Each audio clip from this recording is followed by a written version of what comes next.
Okay, so my research was over Chernobyl. Kelsey McLuhan. This is Rad 20 or 1200. Okay, so the explosion of the Chernobyl nuclear power plant, it was Unit 4 reactor. It occurred on April 26, 1986 in Ukraine at the Chernobyl nuclear power plant. So the reason for the explosion, or kind of like the background, is the Unit 4 reactor was supposed to be used for tests. The test that was supposed to be ran on Unit 4 reactor was to determine if the core of the reactor would still be able to be cooled in the event that there was a power outage. The explosion was the result. The actual explosion was the result of a lack of communication between the people running the test and the people over the safety of the reactor. Had the people running the test and the people over the safety of the reactor had coordinated better and talked more prior to the test, the whole explosion could have been prevented. Okay, so the plan for the test was to lower the power and then turn off the reactor's emergency core cooling system to see if the reactor would continue to be cooled enough before turning the emergency core cooling system back on and bringing the power back up to normal. Before ECCS shutdown, the power should have been held at 700 to 1,000 thermal megawatts. However, the power fell to around 30 thermal megawatts. Operators were only able to raise the power back up to 200 thermal megawatts and decided to go ahead and carry out the test at that power level. Around 1:23 a.m. on April 26, 1986, operators shut down the emergency core cooling system. As a result, the pumps that feed the water into the core of the reactor began to slow down because the turbines that turn those pumps were shut off, which slowed the flow of water, and a combination of that and warmer water in the core caused boiling at the bottom of the core of the reactor.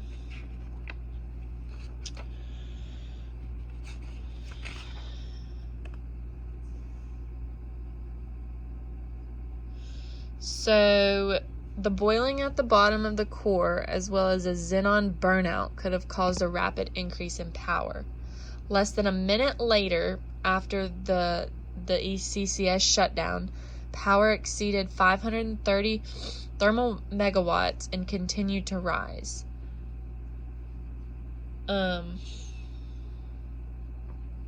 Fuel elements ruptured within the reactor, causing steam production, leading to a further increase in power. There was a rapid rise in power. I mean, the power went from 200 thermal megawatts to 530 thermal megawatts within a minute. Due to this rapid increase in power and steam production, the pressure in the reactor became so excessive that it caused the 1,000-ton reactor support plate to become detached. That takes a lot of pressure to detach a 1,000-ton plate. The detachment of the support plate caused the control rods to become jammed halfway down. So, as channel pipes ruptured due to the jammed rods, mass steam generation occurred. This steam generation quickly spread through the core's reactor and caused a steam explosion. So the Chernobyl explosion was actually explosions because there was two explosions. The first one was the steam explosion. The second one occurred seconds later, which was an actual explosion that sent hot graphite and other radioactive materials into the atmosphere. That explosion was likely caused by a buildup of hydrogen, which the buildup of hydrogen was possibly caused by zycronium steam reactions. So the aftermath of the explosion, the reactor, or the building, immediately after the explosions, of course, radioactive materials such as hot graphite were thrown approximately 1 kilometer above the ground. The heavy debris, such as the big chunks of graphite, fell near the reactor, like on the building and the ground surrounding it. Lightweight debris and gases, however, were blown to surrounding areas. Fires started in what was left of the building that held Unit 4 reactor. The actual reactor's core exploded, which sent the core's materials into the air. So the core was pretty much destroyed, and majority of the building was also destroyed. There were some undamaged areas in the building, however, which included the control room, the cable trays, the inside of the machine room, and the main circulating pump compartments. And this is the aftermath. This is the building that held the Unit 4 reactor that exploded. And this is just another view. You can see that is where the actual core of the reactor was, down in there.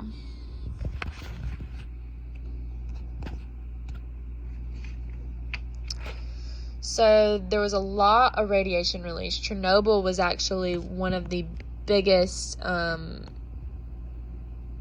explosions that released a very, very large amount of radiation.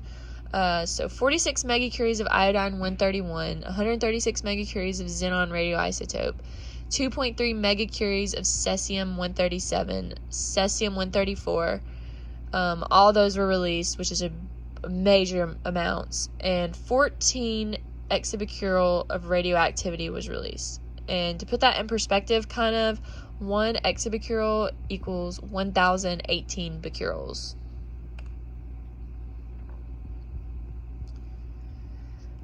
So plant workers received a lot of radiation. However, the emergency personnel received much higher amounts of radiation.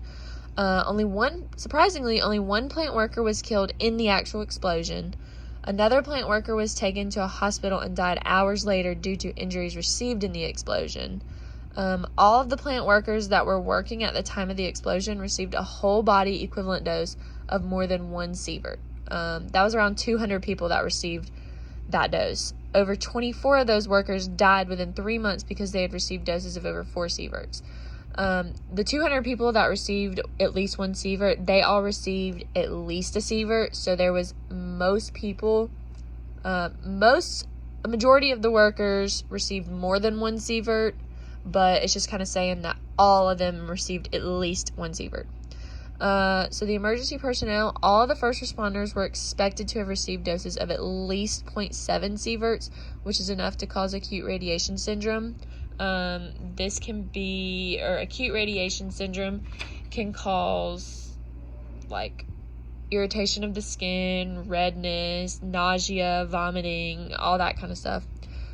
6 of those first responders died within 3 months, and of course they didn't have dosimeters on them because at that time they did not know that they were responding to a nuclear power plant explosion and that they were going to be exposed to so much radiation.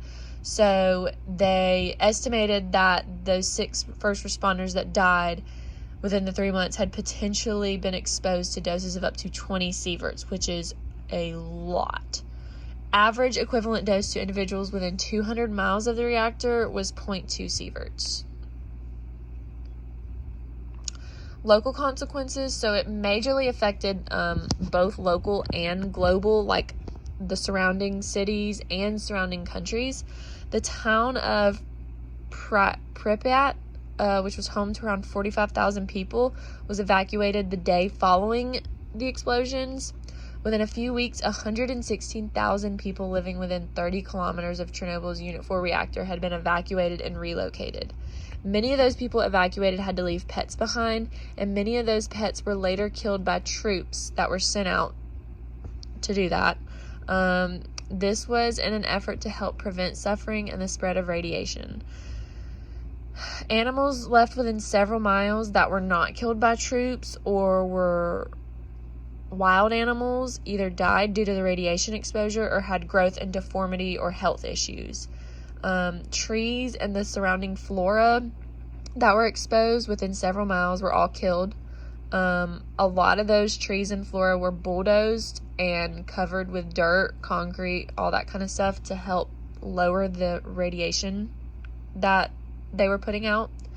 Bodies of water, such as the Pripyat River, which supplies Kiev's residents with water, were contaminated. That river supplies about 2.4 million residents with water, so that had a major effect on Kiev's residents. Those killed from large amounts of radiation were buried under concrete because their bodies were now highly radioactive. So burying them under concrete did not do away with all the radioactivity that they were putting out. However, it did significantly reduce the amount of radiation that their bodies were putting out. Global consequences. So radiation was detected in surrounding countries such as Russia, Europe, Belarus, and other parts of Ukraine. So here's Ukraine, as you can see, and that is where Chernobyl was, or still is. So radiation from the Chernobyl power plant was detected in places in Russia, Belarus, and some other parts of Ukraine. Poland, not as much. These countries didn't really affect them as much, but it mostly affected about this radius right here. Radioactive materials and lightweight debris were carried into those countries. About 5 million people total were living in contaminated areas as a result of the explosion. So basically everybody in this area were living in some degree of radioactive contamination. Many people in these areas that were exposed are thought to have developed cancer as a result of the radiation received from the explosions. So the cancers acquired from Chernobyl's release of radioactivity, thyroid cancer was the main health effect from Chernobyl. More than 1,700 cases were diagnosed between 1990 and 1998 in areas surrounding Chernobyl. Breast cancer was another issue. There was an increase in breast cancer cases in areas near Chernobyl after the explosion where radiation doses were higher. Leukemia was not an issue for the first 7 years after the explosion. However, after 7 years, there was a significant increase in leukemia cases in areas near Chernobyl, such as the Gomel region, which is a region of Belarus. And that region, I don't know if you can see, but here's Chernobyl. Here's the town of Pripyat, which was majorly affected and had to be evacuated immediately. And this is the Gomel region. It's just that kind of border of Belarus. So the Ethos Project was created in 1996 to help local communities affected by the explosion improve their quality of life by involving the local populations in decision making. It allowed the people to make decisions regarding their own radiation exposure risk. They were forced to make modifications to their daily life to help reduce unnecessary exposure. So the government thought that by allowing the local communities and the people in those communities help make decisions, that they would be more willing to help and come up with these guidelines for their own safety, which were needed regardless if they helped or not. These modifications were as simple as choosing firewood or the allowed time that ash may remain in the fireplace. So the ash was a big thing because all of the trees in the surrounding area, of course, were contaminated with some degree of radioactivity. So it was not, and for several miles, so it was not ethical to say you cannot have any firewood from any trees for 100 miles. It just wasn't reasonable because people cannot afford and don't have the time to drive 100 miles to get firewood. So instead of saying that, they said, okay, you can get firewood. However, the ash from that firewood, from the burnt logs and stuff, is now radioactive. So you can only have the ash remaining in the fireplace for so many days or so many hours after it's burnt. Allowing the citizens to help make their guidelines and rules ensured that the new guidelines and rules were logical and reasonable. And then here's before and after pictures. So here's the power plant before the explosion. You can see that is the building that held the Unit 4 reactor right there. And then those are the other 3 reactors. And then this is after the explosion, so you can tell that the whole building, the other buildings were undamaged. However, this building that held the Unit 4 reactor, which exploded, was destroyed. And there's my references.